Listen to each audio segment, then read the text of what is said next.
I refuse to be a queen. I love being a daughter. Get that right. I am the daughter of the blues, baby. I don't even want to be no queen. Oh yeah, that's see, right. When you're queen, you have to do too many things. I like being a daughter, so I can act crazy. That's right. See, don't nobody get mad at the daughter, but if I'm a queen and sitting up here having this much fun, baby, we have some people.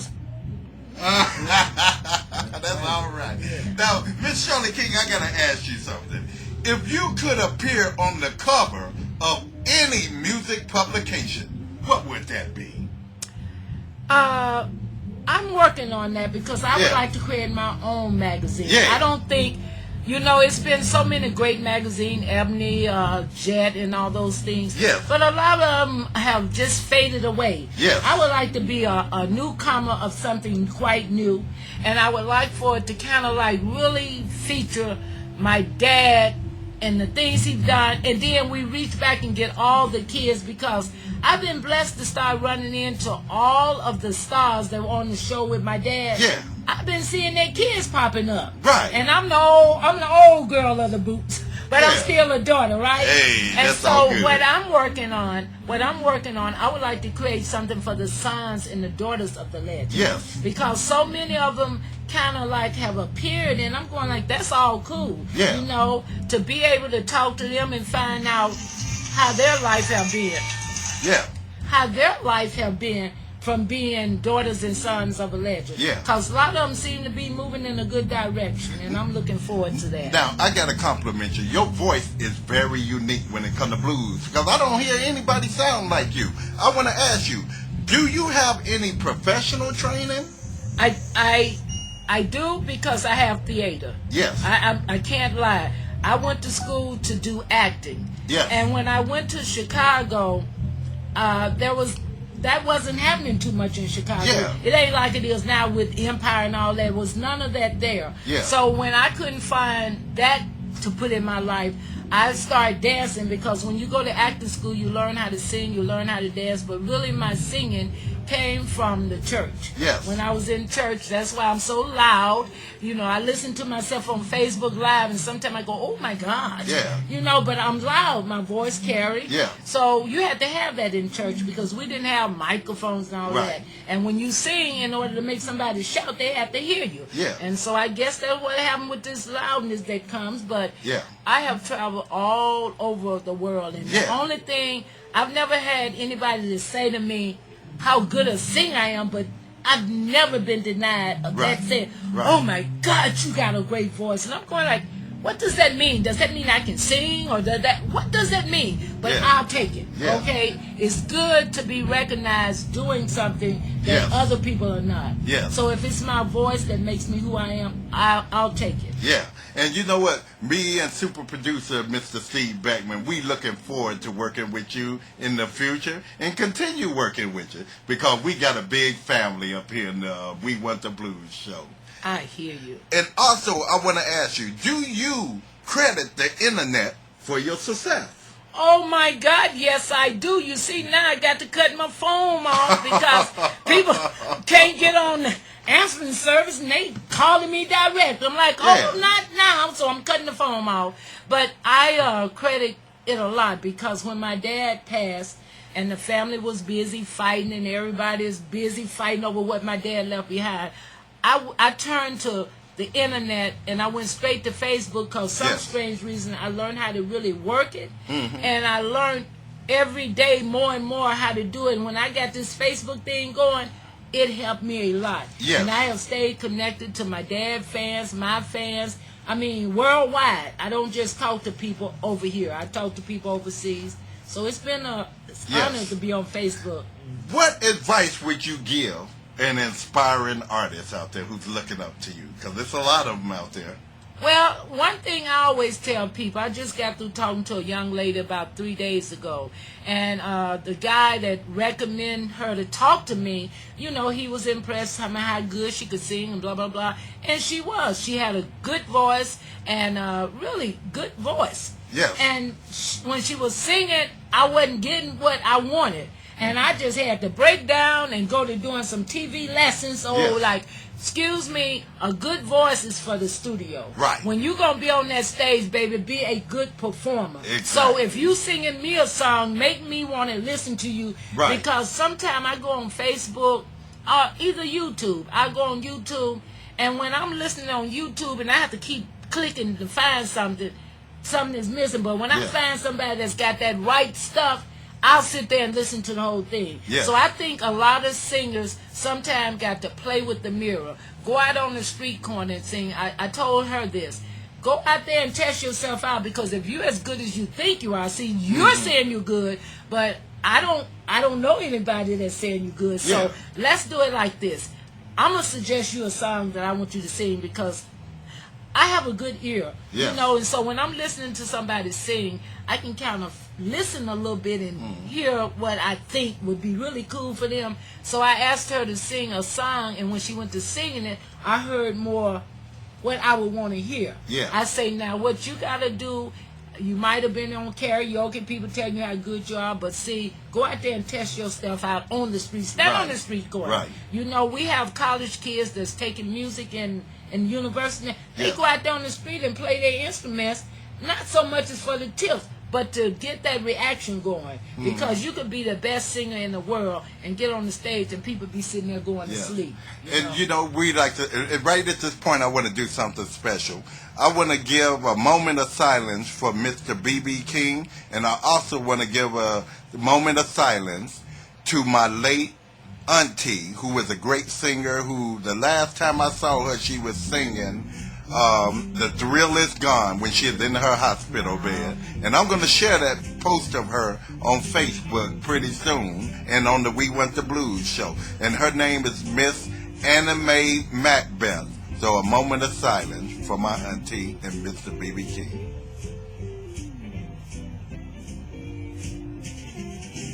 And we'd like to thank everybody for being with us today. I'd like to thank my guest, Miss Shirley King, daughter of the blues, and super producer, Mr. Steve Beckman. We have a special hour special today, and if you would like to talk to Miss Shirley King, please call 1-888-778-1436. The hotline is open. I repeat, 1-888-778.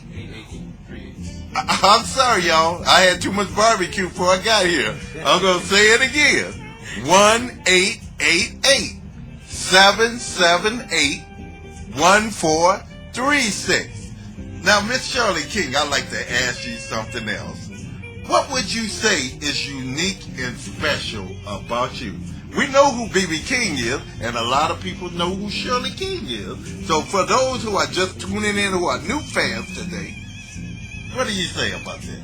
Well, I really like to leave that up to the people that see me, because I don't like people that brag. My dad was like that too. He didn't like, you know, people would get on the bus sometimes, Mr. King, you're so great. Oh, you're great, you're great, you're great. And my dad said, well, you know, I think I do all right for an old cat. He said, but, you know, there are people out here, you know things that I don't know. So I like to hear from people when they see me. All I've ever heard is how much fun I am on I stage. had a feeling you would say that, because you're a very humble, nice, sweet person. And I have a lot of fun. I enjoy what I do. And I enjoy making people enjoy. That's my goal. When I go on the stage, I don't get mad when the band don't play the right key and all. I turn around and make it all fun with the band. Yes. Now, this is a question that I haven't asked anybody before, but I want to ask you, because you're a very big pro in this business, and you've been around a long time. What would you say has been your biggest challenge as a black artist entering into traditionally what has been a very white privileged industry in the music business? Because a lot has changed through the years. You know, Jerry, to that question, I have to be very honest. I have to be honest because my father opened doors so well for me, and because his followers, you know, were the white audience. I just walked through a door and didn't have to go through that. Now, had I had to go through that, I'm sure there will be problems that I can talk about. Yeah. But I must be honest. Yeah. I've never had any problems. And you know what? One thing I learned about Sly Stone, when he integrated his band, you saw a lot of people of all races coming having a party on the like floor George together. Clinton, okay? Yeah. People didn't understand George at first. Now his audience is maybe 70% white. Yeah. And they be loving it. And you know what? But I saw that with your dad too, though. Oh, because my dad always felt really, really Yeah. bad that more black people did not support the blues. Right. I went into the school. I did a program through Urban Gateway. It's a program that send artists in to perform for the school kids. Yeah. And when I started going there, the kids heard it was going to be blues. They had nerve enough to not to want to come to the assembly, right? That is something. But wait a minute. Wait a minute. Shirley King know how to work it with everybody. that's No, right. no matter how old they are.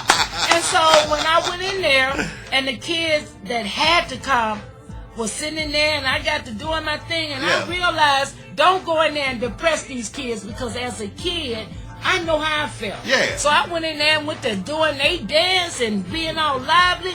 Baby, them kids wanted to come back for the second assembly, and they went back out there and told their friends. Yeah. I never stopped working. I was in very much demand with my program, because I went in there at their level. Yeah. You can't get kids to like the blues, Yeah. having it the old way with somebody sitting there. And, Yeah. you know, because the kids already see the blues in a bad way. Yeah. And that's what my dad fought for until Yeah. he left this earth. That's why he always used to dress very elegant. Right, right. He got on the stage and didn't do no cursing and everything. Because he wanted kids to learn to respect the blues. And all I can do is pick up where my dad left off at and carry on the good work. That's why I have a blues in the school program. Yeah. Telling kids how to dress. That's right. Telling kids how to I look. got a thing for the young kids out there, because your dad influenced me. That's why I come on here as sharp as I can, you know, with respect, because the way he presented himself. So I tell the kids this: man up and pull your pants up, because the guy with the tie catches the lady's eye. So I want y'all to remember that. All right. That might have to be a blues song, huh, producer? Give me five, producer. That might have to be a blues song, yeah? Yes. And what would you say is your biggest accomplishment right now? Because you've done so many things. Well, like I said, when my dad was living, I was able to work all over the place just being B.B. King's daughter. Yes. Well, when my father passed, other family members wanted to be famous being B.B. King's daughter. Yeah. So my accomplishment now is not to worry about trying to do just music. I want to go out and teach. I want to go out and let people bring stories to me, so my book will fill up about what people say about B.B. King. Yes. I can say a lot about him personally. Yeah. I don't have to do research on my dad. Yeah. I was living with my dad my whole life. Right. So I saw him from the beginning to the end. Yeah. So my accomplishment now would be to make sure young people embrace B.B. King. Yes. And when his birthday comes, be big about him like you are about Prince and all the other Elvis people. or anybody. Right, That's right. Because we got to remember, we got Shirley King's dad was the king of the blues and still will be forever. So embrace this tradition and learn to play the guitar, because it was Mr. B.B. King that made me want to play guitar. And right now, I have made a name for myself. And you know, and I'm in the history in Minneapolis. You can look up Purple Snow, and I was very honored, you know, being in a magazine with Prince. But I'm very honored to have been here in Las Vegas honoring Mr. B.B. King.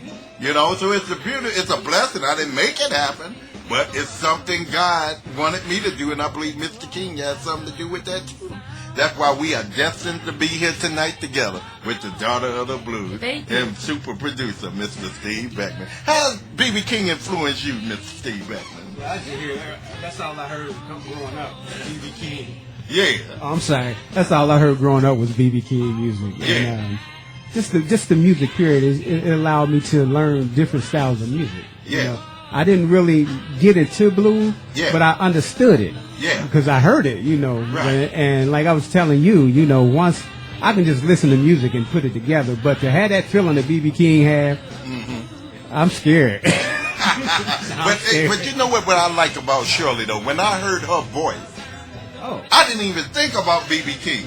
Even though I knew she was the daughter of the blues, Mr. B.B. King, she has a style that's so unique. I was like, man, the blessing has come in full back to the daughter. This is what I understand, because my father's a musician too. You know, Yeah. the fruit, don't fall too far from the tree. Right, that's true. And that's what everybody got to understand. Yeah. Some kids have it and some don't. Right.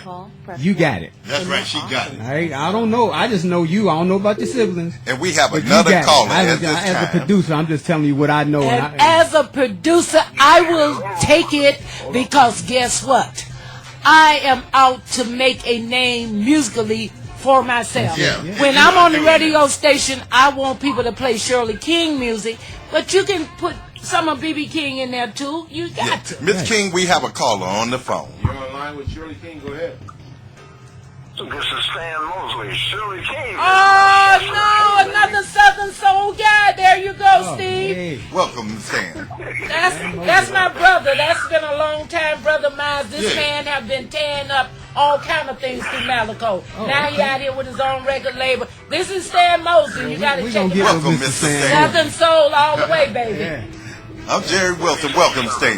Shirley King is the real deal. I've been knowing Shirley King for over 40 years, and this woman is one of the sweetest and most... Hey, be careful there, Stan. Be careful there. I'm looking for a young man. Don't be putting my age out there, okay, now? And Stan, I'm Jerry Wilson. I'd like to say you are welcome to come on the We Want the Blues show, too. We go a long way back, but Shirley really is, man. Shirley is a sweetheart, man. Yeah. This woman has a heart of gold, man, and she's one of the most talented women that I've had the opportunity to be around and work with. Mm-hmm. I've got like about 8 hit records going on for me right now, man. But Shirley King, man, is one of the most humble women that you'll ever get an opportunity to meet. And I really like what it is that she's doing as far as trying to keep the legacy of her dad going, man, because that's a wonderful thing, man. I had an opportunity to work with her father. Yeah. And BB, as we all know, is the